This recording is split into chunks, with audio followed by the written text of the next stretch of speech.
Bismillahirrahmanirrahim. Assalamualaikum warahmatullahi wabarakatuh. Perkenalkan, nama saya Linda dengan NIM P3A1210336. Saya berasal dari jurusan D3 Teknik Sipil, Universitas Halu Oleo. Sehubung dengan tugas teknologi informasi, di sini saya akan memperkenalkan beberapa aplikasi penunjang keteknik sipilan sehubung dengan perkembangan teknologi. Pertama itu adalah AutoCAD, kemudian SAP 2000, HRAS, ETABS, Plaxis, AutoCAD Civil 3D, SketchUp, 3D Max, Global Mapper, dan StartPro. Langsung saja ke poin pertama, yaitu AutoCAD. AutoCAD itu merupakan suatu aplikasi yang umum digunakan oleh para teknik sipil, di mana AutoCAD merupakan sebuah perangkat lunak yang dikembangkan untuk menggambar dan menghasilkan gambar secara dua dimensi. AutoCAD pertama kali diluncurkan oleh John Walker dengan bentuk dari perangkat lunak Autodesk. Di sini Autodesk pada Desember 1987. AutoCAD itu berfungsi untuk mendesain bangunan, baik interior maupun eksterior, kemudian membuat denah atau pengukuran rumah.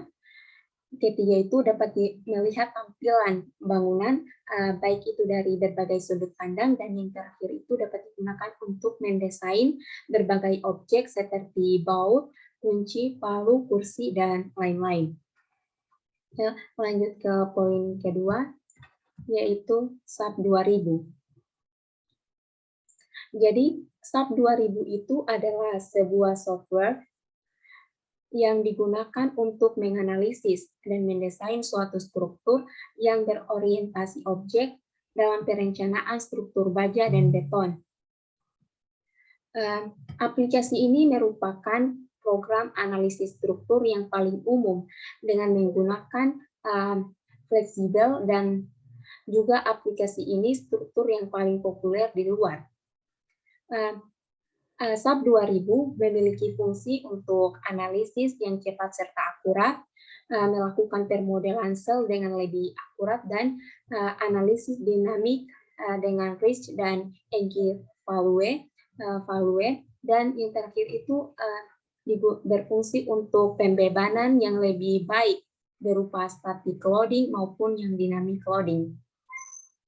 SAP 2000 ini digunakan oleh para teknik sipil dalam menghitung struktur kekuatan, terutama pada bangunan tinggi dan jembatan.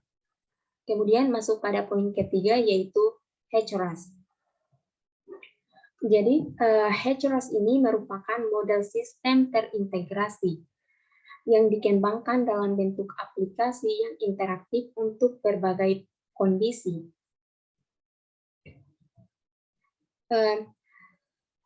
Aplikasi ini digunakan untuk memodelkan aliran suatu dimensi di sungai atau saluran.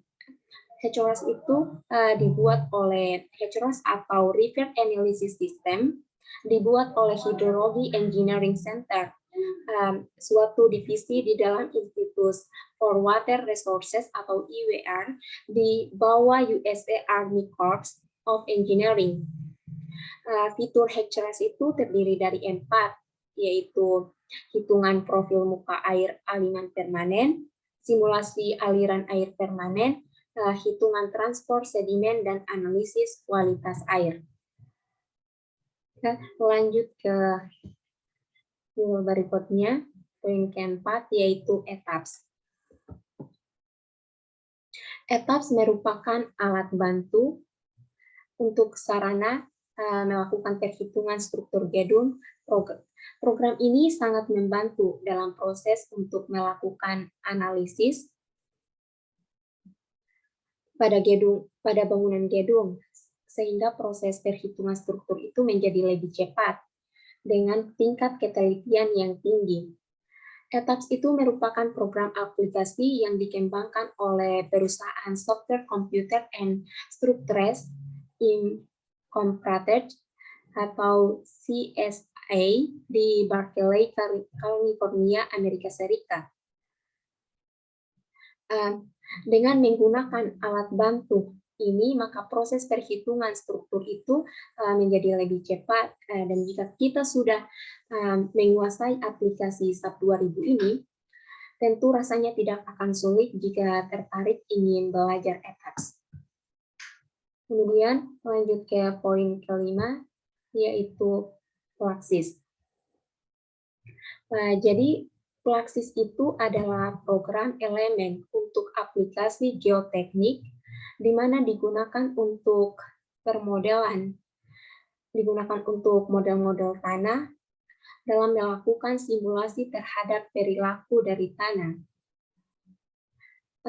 Plaxis ini dilengkapi dengan fitur untuk menangani berbagai aspek struktur geoteknik yang berkomputasi yang kuat dan secara teoretis. Kondisi lapangan yang disimulasikan ke dalam program Plaxis ini bertujuan untuk mengimplementasi tahapan pelaksanaan di lapangan ke dalam tahapan pengerjaan pada program. Kemudian aplikasi atau software yang keenam yaitu AutoCAD Civil 3D. AutoCAD Civil 3D ini adalah aplikasi atau software berbasis komputer yang memiliki kegunaan untuk mendesain perencanaan geometrik jalan yang memiliki hasil output berupa gambar rencana dan perencanaan geometrik jalan. Selain memiliki perencanaan geometrik jalan, AutoCAD Civil 3D ini juga penting bagi kehidupan sehari-hari untuk mengetahui perkembangan dunia digital dan juga dunia gambar. Civil 3D desain ini dimanfaatkan untuk pembuatan sebuah sketsa bangunan otomatis dan juga dengan denah geografis. Program ini dikembangkan oleh Autodesk Inc. California pada tahun 1992 oleh John Walker dan Drake. Lanjut ke software berikutnya, yaitu SketchUp.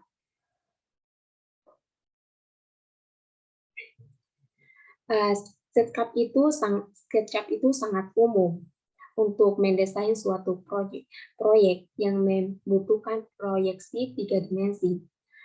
Aplikasi ini mencakup fitur-fitur untuk memfasilitasi model penetapan di Google Earth. SketchUp itu adalah sebuah software yang mempunyai fungsi dalam mendesain grafis model 3 dimensi yang digunakan dan dirancang untuk para profesional di bidang teknik sipil, arsitektur, dan pembuatan game, baik itu film dan rancangan yang terkait di dalamnya. Dua macam SketchUp yaitu software SketchUp Make dan software SketchUp Pro. Jadi perbedaan antara SketchUp Make dan SketchUp Pro itu yang dimana pada SketchUp Pro itu kita harus melakukan, kita tidak berbayar, dan pada SketchUp Pro itu berbayar. Namun yang membedakan tersebut, kebanyakan para teknik sipil, para pendesain lebih cenderung menggunakan SketchUp Pro karena dalam SketchUp Pro itu banyak tersedia desain-desain yang lebih bagus. Kemudian lanjut ke poin ke-8 yaitu 3D Max. 3D Max adalah suatu program standar pembuatan modeling, rendering, dan animasi yang berbasis Windows.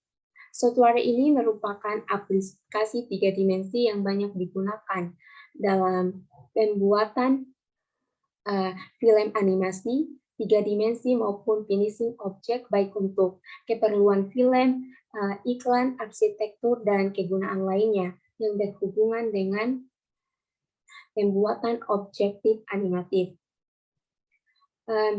Kelebihan dari 3D Max itu yaitu dalam pembuatan objek virtual secara 3 dimensi dapat diubah sesuai keinginan, mampu memberikan kesan dan material mendekati aslinya seperti material kayu, batu, dan tanah.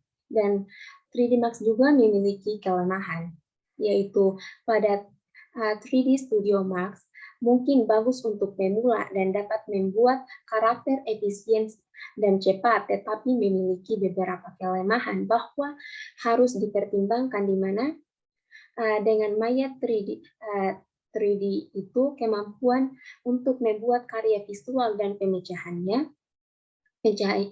itu kompleks adalah proses dan lebih lama, dan lebih membosankan. Kemudian lanjut ke poin yang ke-9, yaitu Global Mapper. Global Mapper itu bukan sekedar perangkat serbaguna, tetapi memiliki fungsi built-in untuk perhitungan jarak dan area, pembauran arsis dan penyesuaian kontrak, serta melihat elevasi dan perhitungan garis pandang, baik untuk kemampuan tingkat lanjut seperti retifikasi citra, pembuatan kontur, dan data permukaan, analisis tampilan arah aliran air dan data permukaan, serta triangulasi atau mencari jarak dan melakukan grading data titik 3D.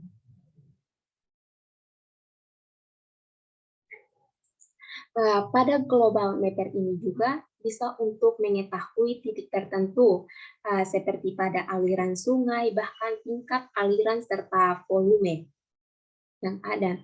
Kegunaan utama Global Mapper itu yaitu generate kontur ke berbagai interval, generate water hands atau daerah aliran sungai secara otomatis, serta melihat data dam dengan berbagai tampilan seperti atlas, heat height, aspect, slope, dan lain-lain. Kemudian masuk ke poin terakhir atau aplikasi yang terakhir yaitu StatPro. StatPro itu adalah software yang digunakan untuk mendesain analisis struktur, menganalisis desain RCC dan struktur baca. Software ini salah satu yang banyak dipakai dalam pekerjaan teknik sipil maupun struktural, karena membantu dalam mempercepat desain struktural sehingga tidak memakan banyak waktu dalam prosedur yang panjang. Dengan StatPro ini, pengguna dapat memakai berbagai metode analisis. Aplikasi StatPro sering dipakai oleh teknik sipil, maka penggunaannya tidak jauh dari urusan kegiatan konstruksi. Berikut adalah beberapa pengerjaan desain struktur yang sering memakai StatPro itu seperti struktur pada bangunan, jembatan, tower, transportasi, dan industri.